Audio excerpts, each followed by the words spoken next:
कि करके पूरा हिसाब लाया हूँ, तेरे खत का जवाब लाया हूँ। करके पूरा हिसाब लाया हूँ, तेरे खत का जवाब लाया हूँ। लोग महंगे गुलाब लाए हैं,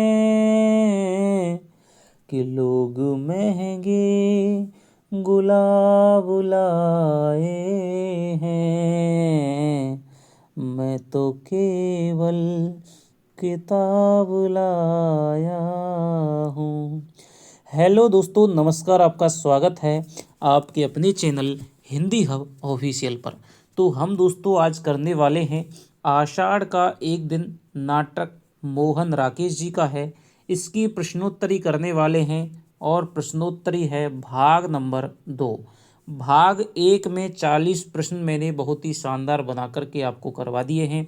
यदि आपने वह वीडियो नहीं देखी है तो जाइएगा, आषाढ़ का एक दिन नाम से प्लेलिस्ट है और डिस्क्रिप्शन में आपको लिंक मिल जाएगा। तो चलिए आज हम करते हैं 41वें क्वेश्चन से। बहुत सारी रचनाएं आपको विद क्वेश्चन आंसर है, गोदान है, आपको बहुत सारी रचनाएं RPSC second grade first grade की कहानियां हैं वो करवा रखी हैं। जाकर के आप चैनल पर विजिट करिए और कोई भी रचना यदि आपको पढ़नी हो, कोई भी आपका कमेंट हो, क्वेरी समस्या हो, आप कमेंट करके ज़रूर बताइएगा। टेलीग्राम चैनल को भी आप ज्वाइन कर सकते हैं जहाँ पर आपको लिंक मिलती, पीडीएफ वगैरह मिलती हैं।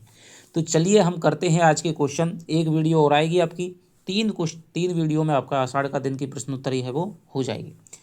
तो चलिए 41वां दोस्तों क्वेश्चन है, ये लोग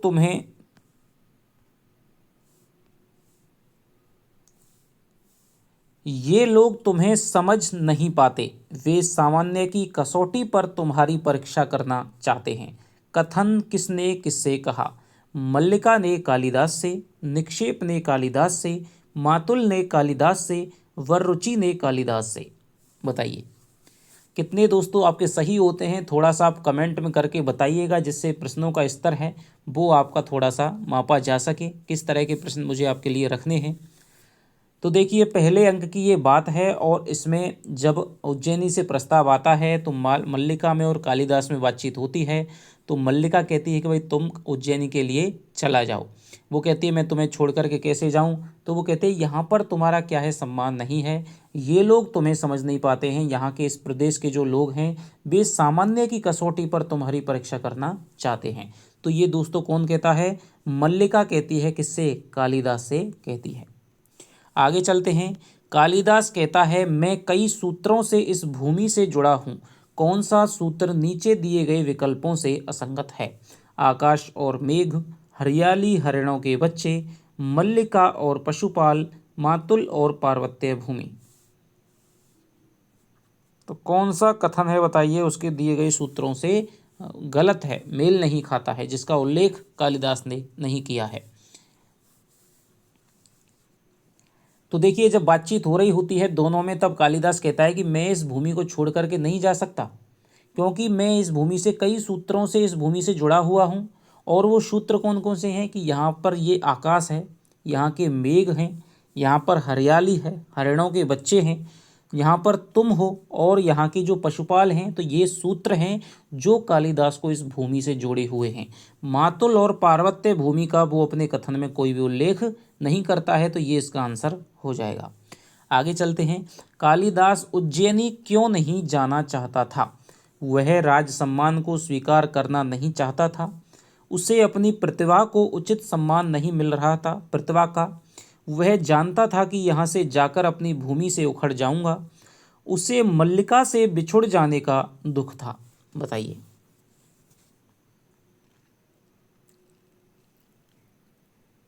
कौन सा कथन इसका सही हो जाएगा? तो देखिए कालिदास कहता है कि भाई मैं इसलिए उज्जैनी नहीं जाना चाहता कि मैं यहाँ से जाकर वहाँ जाऊँगा तो यहाँ की जो भूमि है उससे मैं उखड़ जाऊँगा। तो ये वाला जो कथन है दोस्तों वो बिल्कुल सही है। और भी कारण होते हैं, जैसे राज सम्मान को वो कहता है कि मैं राजकीय मुद्राओं से कृत होने वाला नहीं हूँ। ठीक है, मल्लिका से भी बिछड़ जाने का, लेकिन जो ये बात कहता है कि मैं यहाँ की भूमि को छोड़कर इसलिए नहीं जाना चाहता क्योंकि मैं क्या है यहाँ की भूमि से फिर उखड़ जाऊंगा, तो ये बात वो कहता है। तुम्हें आज नई भूमि की आवश्यकता है जो तुम्हारे व्यक्तित्व को अधिक पूर्ण बना दे। कथन किसका है? कालिदास, विलोम, मल्लिका, अनुस्वार। बताइए।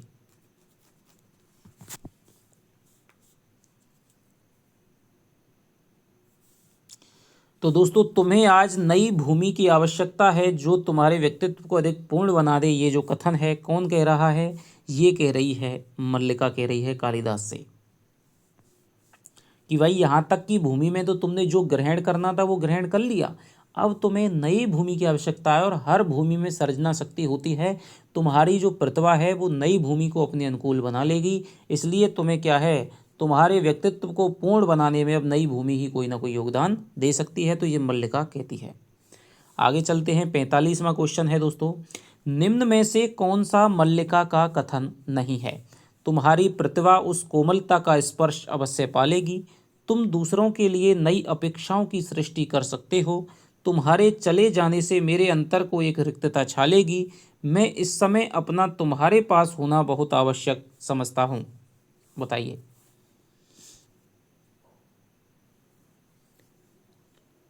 तो जैसा कि आप देख रहे हैं, सीधा सीधा हमें दिखाई दे रहा है कि तुम्हारी प्रतिभा है उस कोमलता से स्पर्श पालेगी, अभी मैंने आपको हिंट दे दी थी।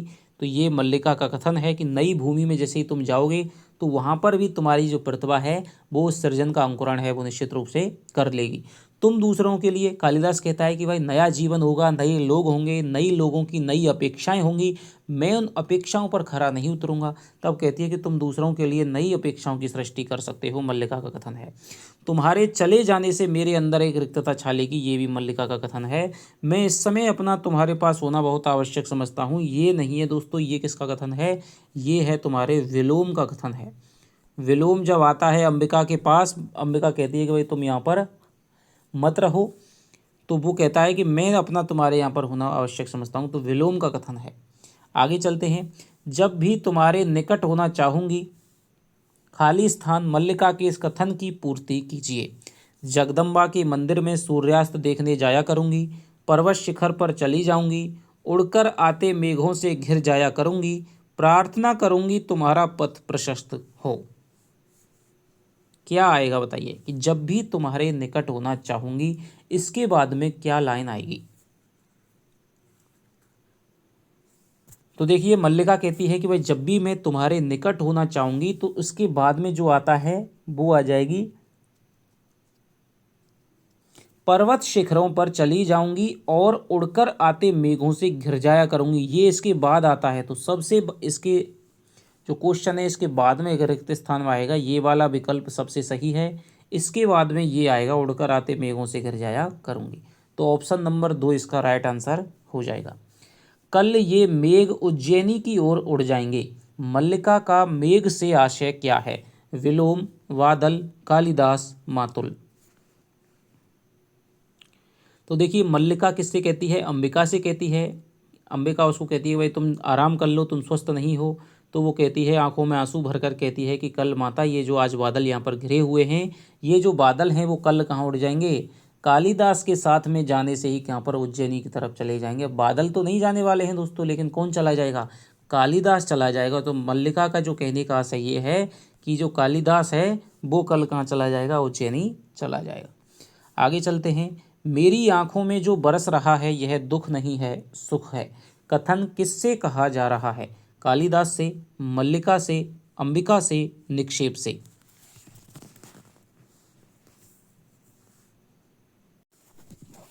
बताइए। तो देखिए, ये जो कथन है वो कहता है क्या? मेरी आंखों में जो बरस रहा है, ये कथन अंबिका से कौन कह रही है? मल्लिका कह रही है। आगे चलते हैं, अंक 2 में मल्लिका के प्रकोष्ठ की स्थिति से संबंधित असंगत विकल्प है।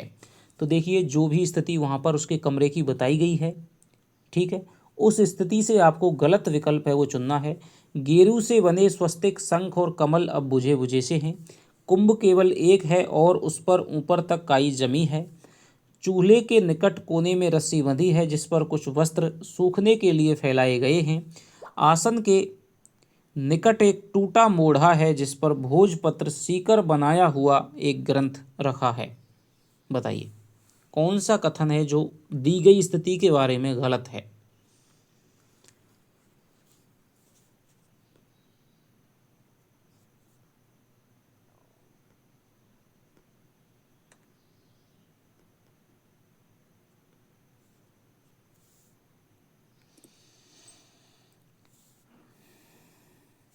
तो देखिए अंक 2 में जो स्थिति बताई गई है कि भाई अब जो कमरा है वो पहले से बहुत ज़्यादा बदल चुका है और उस कमरे में क्या है, जो उसकी जो लिपाई है वो बहुत कुछ उधड़ी हुई है।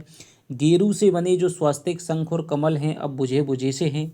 कुंभ क्या है, केवल एक नहीं है दोस्तों, कुंभ केवल दो हैं और उन पर ऊपर तक काई जमी हुई है।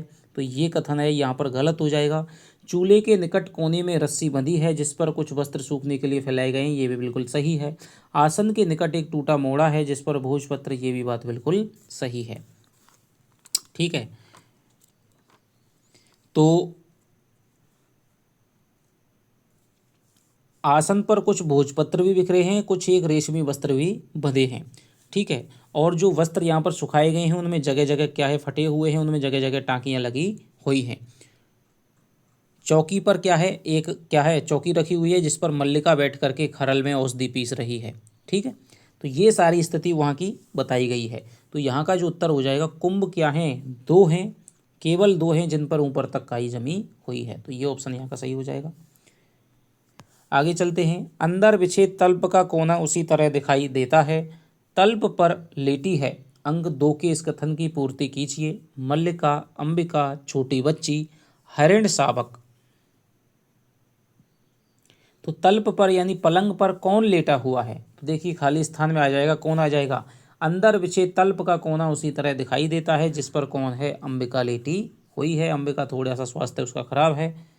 2 वर्ष से निरंतर एक साथ ज्वर, किसके ज्वर की बात हो रही है, मल्लिका, अंबिका, निक्षेप, मातुल। तो देखिए अभी मैंने आपको बता दिया, तो ये अंबिका के ज्वर की, बुखार की बात हो रही है और कौन कर रहा है, निक्षेप कर रहा है मल्लिका से। मल्लिका अंक 2 में अंबिका के लिए तैयार औषध में कौन सी वस्तुएं मिलाती है, दूध और पानी, शहद और पानी, दूध और शहद, केवल शहद। तो देखिए हमने स्थिति के बारे में देखा था कि अंबिका एक चौकी पर बैठकर के खरल में औषधि पीस रही है और जब वो औषधि तैयार हो जाती है, अंबिका को ज्वर चढ़ा हुआ है, तो औषधि में वो मिलाती है, क्या मिलाती है, शहद, और दूध और शहद है वो मिलाती है, दोनों चीज़ें मिलाती है। आगे चलते हैं। 2 वर्ष पहले जो व्यवसायी आए थे उन्होंने खाली स्थान की प्रतियां मुझे ला दी थी। मल्लिका के इस कथन के ग्रंथों की क्रम से पूर्ति कीजिए। कुमार संभव, मेघदूत, अभिज्ञान शाकुंतल, मेघदूत, ऋतु संहार, मेघदूत, रघुवंश और मेघदूत।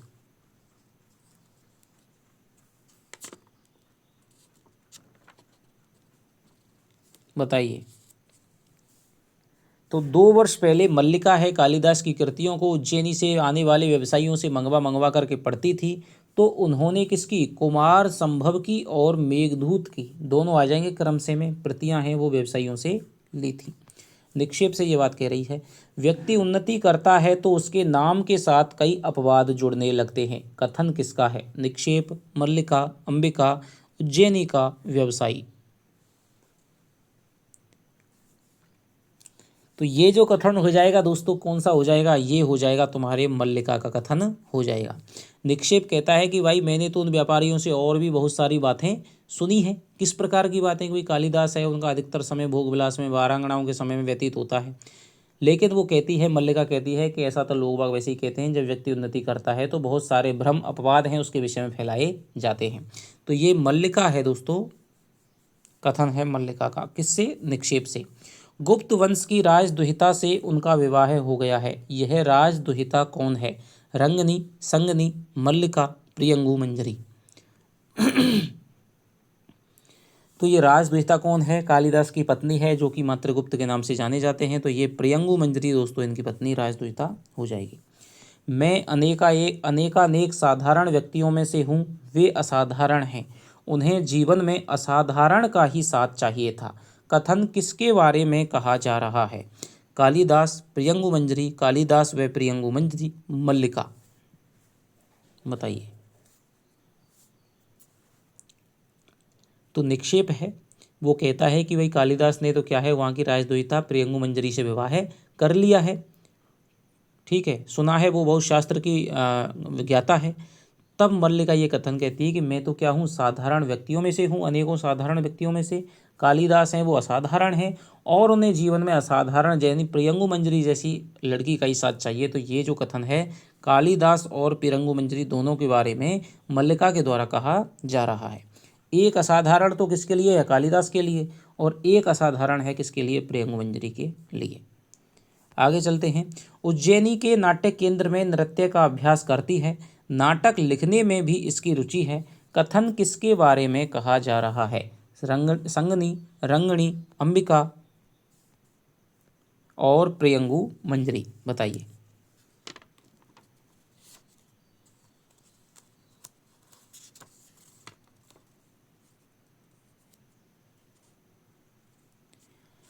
तो ये जो कथन है दोस्तों, ये कहा जा रहा है उज्जैनी के नाट्य केंद्र में नृत्य का अभ्यास करती है और नाटक लिखने में भी इसकी रुचि है। तो ये जो कथन है दोस्तों किसके बारे में? रंगणी के बारे में कहा जा रहा है। किसके बारे में? रंगणी के बारे में कहा जा रहा है। अब देखिए किस तरह पहचानेंगे आप इसको, कि रंग से ही आप पहुंच सकते हैं। रंग शिल्प या रंग संकेत किस में प्रयुक्त होते हैं? नाटक में प्रयुक्त होते हैं। ठीक है, रंग किसको है? प्रसिद्ध रंगकर्मी, तो नाटक कला से जुड़ा होता है उसको कहते हैं रंगकर्मी। तो ये रंगणी से इसका नाम ही इसलिए रखा गया है रंगणी। ठीक है, तो रंगणी हो जाएगा। उज्जैनी के नाट्य केंद्र में नृत्य का अभ्यास करती है और नाटक लिखने में इसकी रुचि है, तो ये हो जाएगा रंगणी से। नाटक में नृत्य भी किया जाता है। आगे चलते हैं। रंगणी के बारे में गलत विकल्प कौन सा है?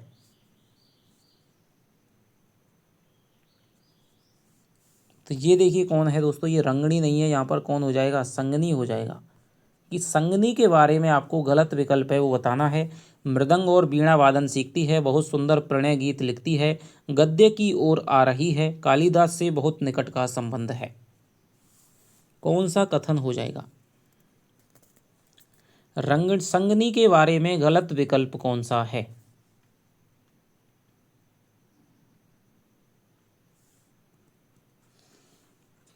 तो संगनी के बारे में दोस्तों गलत विकल्प हो जाएगा। देखिए संगनी किससे बना है दोस्तों? संगीत से बना है।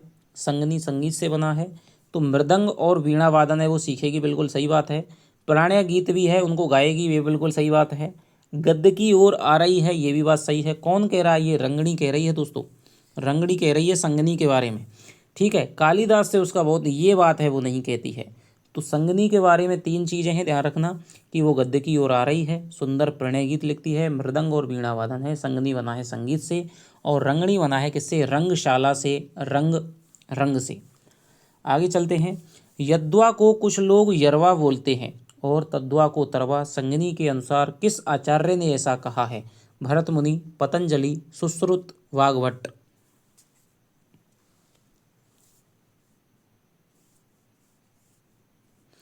तो ये किसने कहा है दोस्तों? यद्वा यर्वाण स्तरवाण ऋषियो बुभुबु बभुबु।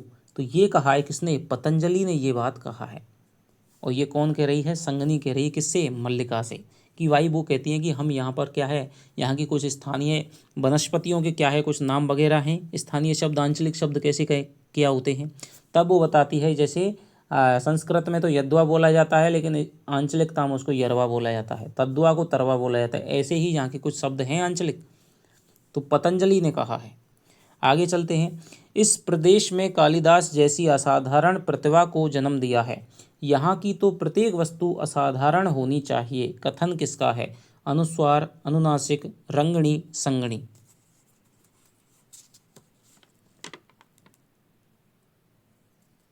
बताइए। तो ये जो कथन हो जाएगा दोस्तों असाधारण प्रतिभा, ये हो जाएगा संगनी का कथन हो जाएगा। आगे चलते हैं। कालिदास के जीवन की पृष्ठभूमि का अध्ययन कौन कर रहा था? रंगणी, संगणी, अनुस्वार, अनुनासिक, विलोम, मातुल, दंतुल और निक्षेप। तो कौन कर रहा है? रंगणी और संगणी वो कहती हैं कि हम यहाँ पर केवल जिस भूमि ने कालिदास जैसे महान प्रतिभाशाली व्यक्ति को जन्म दिया है, हम उस यहाँ के जीवन का अध्ययन करना चाहती हैं, उनके पृष्ठभूमि का अध्ययन करना चाहती हैं, रंगणी संगणी। आगे चलते हैं। भास्वंती रत्नानि महोषधीश्च किसकी उक्ति है? कालिदास की, भारवी की, पतंजलि की, वररुचि की।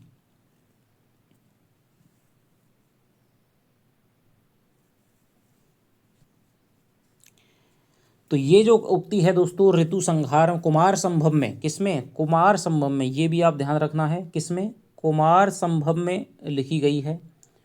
कुमार संभव में लिखी गई है, किसमें? कुमार संभव में किसकी उक्ति है? कालिदास की उक्ति है कि ऐसी औषधियाँ जो रत्नों की तरह चमकती हैं।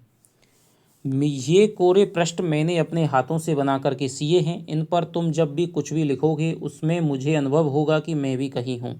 कथन किसका है? मल्लिका, अंबिका, प्रियंगु मंजरी, संगनी। तो ये जो दोस्तों कथन हो जाएंगे किसके हो जाएंगे? ये हो जाएंगे मल्लिका का कथन हो जाएगा। मल्लिका को पता लग गया है निक्षेप के अनुसार कि क्या है, कालिदास को मैंने स्वयं आंखों से देखा है, कालिदास भी यहाँ पर आ गया है, ठीक है, जिससे उसको क्या है, उसको लगता है मल्लिका को कि अब शायद मेरे पास में आएगा तो मैं तुम्हें ये अपने पृष्ठों से मैंने सी हुई जो किताब है मैं भेंट करूँगी, ठीक है, जिस पर तुम अपना कोई महाकाव्य लिख सकते हो। तो मल्लिका का कथन है, स्वयं से कह रही है मल्लिका। अनुस्वार के कथन में राजनीति निष्णात आचार्य किसे कहा गया है? मातुल, वररुचि, मातृगुप्त, विक्रमादित्य। तो अनुस्वार कहता है कि भाई हम भाई कुमार संभव के, रघुवंश के, ऋतु संहार के प्रणेता, राजनीति निष्णात आचार्य, कवि कुल का किसको? कालिदास यानी मातृगुप्त को हम क्या हैं? हम उसके अनुचर हैं। तो मातृगुप्त को कहा गया है जो कि कालिदास का ही नाम है। मुझे विश्वास है कि इस गौरवपूर्ण अवसर पर आप अपने उपवेश गृह के वस्तु विन्यास में कुछ परिवर्तन आवश्यक समझेंगी। कथन मल्लिका से किसने कहा? अनुस्वार, अनुनासिक, प्रियंगु मंजरी, मातुल।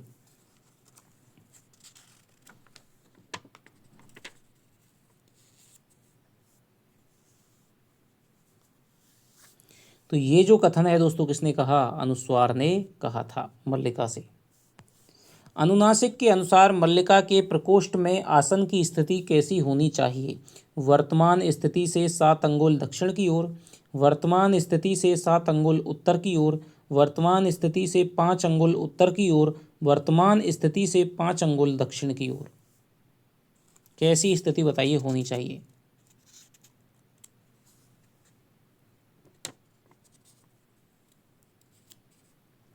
तो अनुनासिक कहता है कि भाई हमें इसकी जो आसन है, ये आसन की स्थिति है, वो वर्तमान स्थिति से 7 अंगुल दक्षिण की ओर होनी चाहिए। तो देखिए अनुस्वार और अनुनासिक ऐसे पात्र हैं जो एक तो क्या है आसानी के लिए आते हैं, और दूसरा यहाँ पर जो अधिकारी वर्ग है, अधिकारी वर्ग की कार्यशैली पर भी मोहन राकेश के द्वारा व्यंग किया गया है कि वो बहुत ज़्यादा तिकड़मबाजी करते हैं, इसको उठा करके यहाँ रख दो, ये कर दो, वो कर दो, लेकिन कुछ भी करके नहीं जाते हैं, ठीक है। तो अधिकारी वर्ग की यहाँ पर कार्यशैली पर ये भी आप ध्यान रखना, क्वेश्चन बन सकता है। अधिकारी वर्ग की कार्यशैली पर क्या किया है? व्यंग किया गया है कि वहाँ पर क्या है, बातें बड़ी बड़ी की जाती हैं, बड़ी बड़ी योजना दिखाई जाती है, लेकिन काम के नाम पर क्या होता है? जीरो होता है। अगला क्वेश्चन चलते हैं 67। अनुस्वार के अनुसार आसन की स्थिति 5 अंगुल उत्तर की ओर होनी चाहिए क्योंकि देवी द्वार से प्रवेश करेंगी और आसन द्वार के निकट होगा। गवाक्ष से सूर्य की किरणें सीधी इस पर पड़ती हैं। मल्लिका का आसन भी 5 अंगुल उत्तर की ओर है। पास चूल्हा होने से वह स्थान राजमहिषी के बैठने लायक नहीं है। अनुस्वार कहता है, क्या कहता है भाई?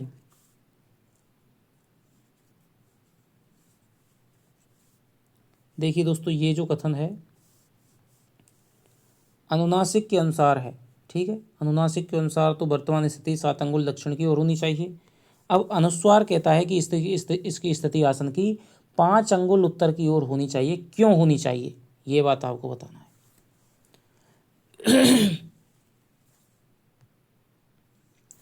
तो वो कहता है कि भाई यहाँ पर जो ये आसन रखा हुआ है, यहाँ पर जो गवाक्ष यानी खिड़की से सूर्य की किरणें हैं वो सीधी पड़ेंगी, और यदि इस आसन पर राजमहिषी बैठेंगी तो उनको क्या लगेगी, किरणों की यानी धूप लगेगी।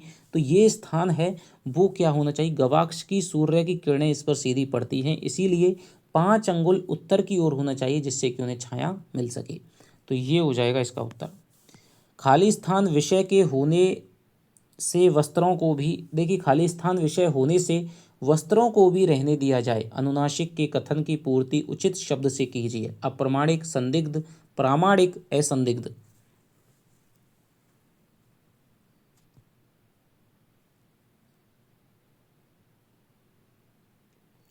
तो देखिए दोनों में बातचीत होती है, ठीक है। अनुस्वार कहता है कि ये वस्त्र इनका क्या करें, अनुनासिक कहता है कि वस्त्र तो गीले हैं, इन्हें नहीं हटाना चाहिए, कि क्यों, कि शास्त्रीय प्रमाण ही ऐसा है। कौन सा प्रमाण है, अनुनासिक कहता है मुझे तो याद है ही नहीं। तो याद ही नहीं है तो फिर ये संदिग्ध विषय है। क्या है, संदिग्ध विषय है, इसलिए इन वस्त्रों को भी यहीं पर रहने दिया जाए, संदिग्ध विषय होने के कारण। आगे चलते हैं। अनुनासिक कहता है कि ये काम हमारी स्थिति के अनुकूल नहीं है। कौन सा काम, भोजनों को हाथ लगाना, गीले वस्त्रों को हटाना, चूल्हे के आसपास की वस्तुओं को हटाना, कुंभों को एक दूसरे के स्थान पर रखना। बताइए कौन सा जो काम है इनकी स्थिति के अनुकूल नहीं है। अनुनासिक कहता है कि ये काम हमारी स्थिति के अनुकूल नहीं है। कौन सा काम,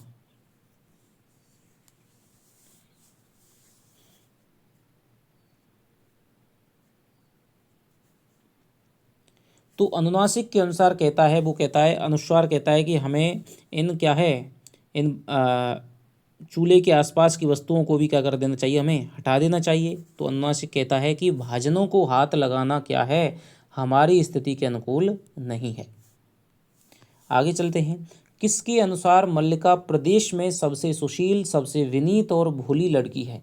मातुल के अनुसार, निक्षेप के अनुसार, अनुस्वार के अनुसार, अंबिका के अनुसार।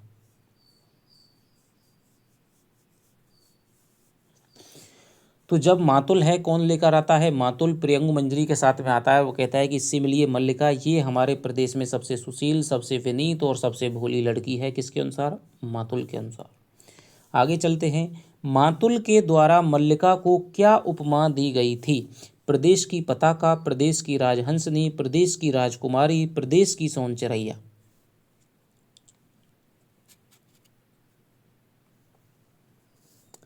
तो मातुल कहता है कि भाई ये है हमारे प्रदेश की कौन है, राजहंसनी है मल्लिका। आगे चलते हैं। आप असुविधा को असुविधा ना माने यह दूसरी बात है, और वास्तव में कुलीनता कहते इसी को हैं। बड़े कुल की विशेषता ही यह होती है। कथन किसने किससे कहा, मल्लिका ने प्रियंगु मंजरी से, निक्षेप ने प्रियंगु मंजरी से, मातुल ने प्रियंगु मंजरी से, अंबिका ने प्रियंगु मंजरी से। बताइए कथन किसने किससे कहा। तो ये जो कथन है कि आप असुविधा को, वो कहता है कि भाई बैठने के लिए आसन वगैरह दे दो, वो कहते हैं कोई ज़रूरी नहीं है, कोई असुविधा नहीं है। तो वो कहता है, मातुल कहता है कि आप असुविधा को भले ही असुविधा ना मानो, लेकिन ये क्या है, कुलीनता की निशानी है। तो मातुल ने ये कथन कहा था प्रियंगु मंजरी से। मातुल के अनुसार संसार में सबसे कठिन काम क्या है। पशुपालन, कालिदास को उज्जैनी ले जाना, पार्वत्य भूमि में जीवन यापन करना, प्रतिभा के साथ शारीरिक शक्ति का योग होना। बताइए मातुल के अनुसार संसार में सबसे कठिन काम क्या है। तो मातुल के अनुसार संसार में सबसे कठिन काम हो जाएगा पशुपालन का हो जाएगा। वो कहता है कि मैं पशुओं को चराता हूँ तो 10-10 योजन उनके पीछे डोला हूँ। हमारे वंश में केवल बतवा ही नहीं, शारीरिक शक्ति भी बहुत है, और दुनिया का सबसे कठिन काम पशुपालन का है। आगे चलते हैं। प्रियंगु मंजरी के अनुसार किस कृति को लिखते समय कालिदास अपने प्रदेश का प्राय अनुसरण किया करते थे। रघुवंश, मेघदूत, कुमार संभव, ऋतु संहार। बताइए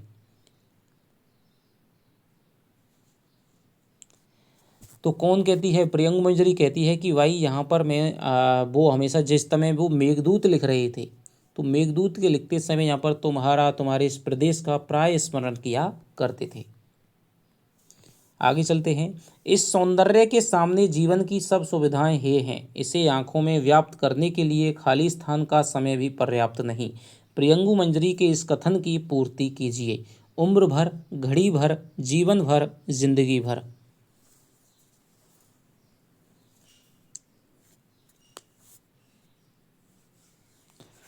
तो वो कहती है कि भाई ये सारी सुविधाएं क्या है, ये सौंदर्य के सामने सारी सुविधाएं हे हैं, प्रियंगु मंजरी कहती है, तो इसे व्याप्त करने के लिए अपनी आंखों में जीवन भर का जो समय है वो भी पर्याप्त नहीं है। आगे चलते हैं। मातृगुप्त को कहाँ का शासन भार दिया गया था? मगध का, कन्नौज का, कश्मीर का, गांधार का।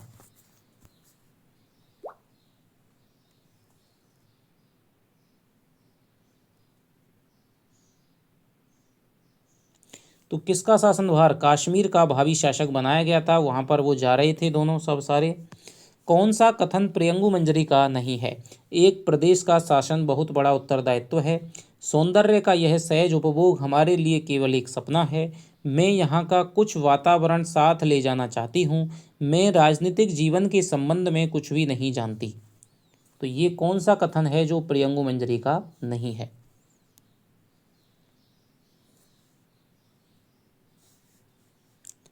तो दोस्तों कौन सा कथन है? ये कथन है प्रदेश का शासन बड़ा उत्तरदायित्व है, ये प्रियंगु मंजरी का है। सौंदर्य का सहज उपभोग हमारे लिए केवल सपना है, ये भी उसी का है।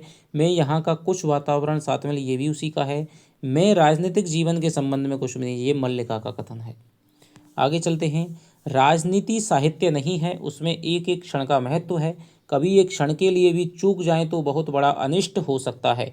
राजनीतिक जीवन की धुरी में बने रहने के लिए व्यक्ति को बहुत जागरूक रहना पड़ता है। कथन किसका किससे है? मल्लिका का प्रियंगु मंजरी से, प्रियंगु मंजरी का मल्लिका से, प्रियंगु मंजरी का मातुल से, कालिदास का मल्लिका से। बताइए। बहुत ही शानदार ये कथन है। ठीक है। राजनीति साहित्य नहीं है, उसमें एक एक क्षण का महत्व है। शायद आपके लिए ये इस बार की परीक्षा में आ जाए। तो ये जो कथन है दोस्तों, कौन कहता है? ये कहती है प्रियंगु मंजरी कहती है। और किससे कहती है? मल्लिका से कहती है। वो कहती है कि कालिदास के जीवन का जो प्रथम चरण था वो साहित्य था, अब वो राजनीति है, और मैं चाहती हूँ कि उसमें कोई भी विघ्न नहीं आए, क्योंकि एक क्षण का भटकाव भी हमारे को क्या है, कश्मीर पर बहुत बड़ी समस्या पैदा कर सकता है। आगे चलते हैं। मैं यहाँ का कुछ वातावरण साथ ले जाना चाहती हूँ। कौन सा प्रियंगु मंजरी के ले जाए जाने वाले वातावरण का अंग नहीं है? हरिण शावक, औषधियाँ, निक्षेप और उसका परिवार, कुछ अनाथ बच्चे।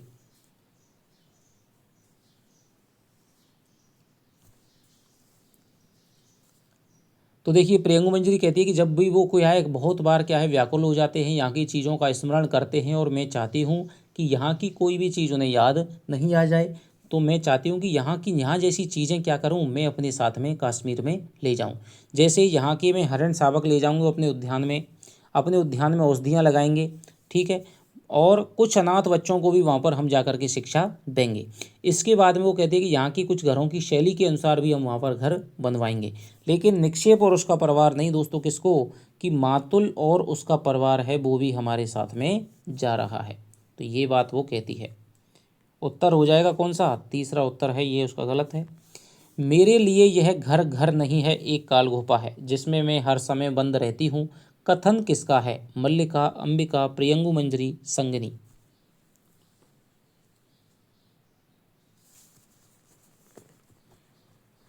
तो ये जो कथन है दोस्तों किसका है? अंबिका का ये कथन हो जाएगा।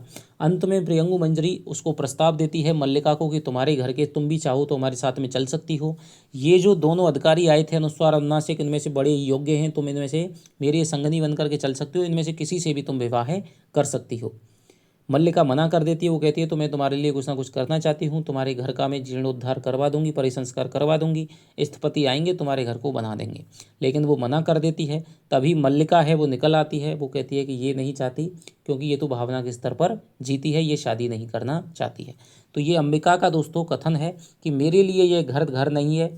जब मल्लिका मुझसे मना करती है तब वो बात कहती है मेरे लिए घर घर नहीं है, केवल एक काल गुफा है जिसमें मैं हर समय बंद रहती हूँ। अंबिका का कथन है। तो ये आपके दोस्तों 80 प्रश्न रहे। आशा करता हूँ कि आपको ये क्लास पसंद आई होगी और भी आगे क्वेश्चन निरंतर आपको बदलते रहेंगे। तो पूरे नाटक को यदि आपने कोई भी क्वेश्चन गलत नहीं करना है तो लगातार हिंदी हब ऑफिशियल के साथ में बने रहिएगा।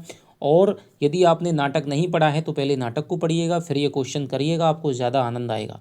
तो चलिए आपसे मिलता हूँ अगली वीडियो में, तब तक के लिए दोस्तों बाय बाय। जय हिंद, जय भारत।